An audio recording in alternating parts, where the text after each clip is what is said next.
En Somalie, la sécurité progresse. Ce mardi, une cinquantaine de chefs d'État se réunissent à Londres pour soutenir les efforts d'aide à ce pays d'Afrique de l'Est. Le ministre britannique des Affaires étrangères William Hague a récemment réouvert l'ambassade britannique à Mogadiscio. C'est le premier pays occidental depuis 22 ans à avoir une présence fixe dans le pays.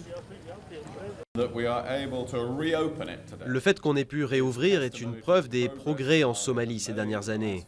Notre présence aujourd'hui est le symbole de notre engagement permanent aux côtés de la Somalie. La sécurité s'est améliorée en mer et sur les terres.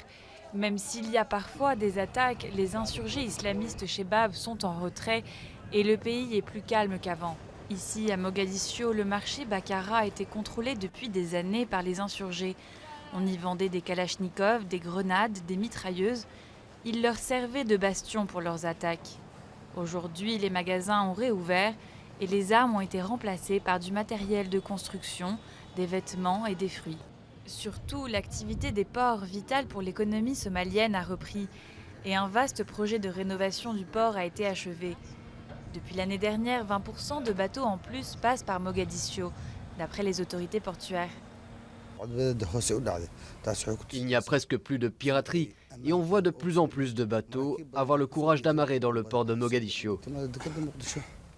Depuis une dizaine d'années, des jeunes Somaliens attaquent les équipages des bateaux arrivant de l'océan Indien. Mais grâce aux patrouilles navales et aux divers efforts fournis pour assurer la sécurité, le nombre d'attaques a beaucoup baissé, 36 l'année dernière contre 176 en 2011. Mais des défis considérables demeurent.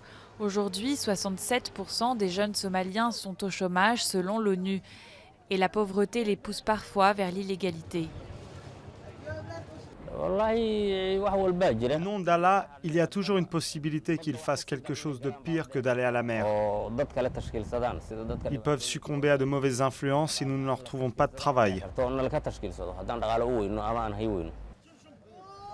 À Londres, les représentants d'État vont débattre des solutions pour aider la Somalie. Ils sont au moins d'accord sur un point avec les Somaliens.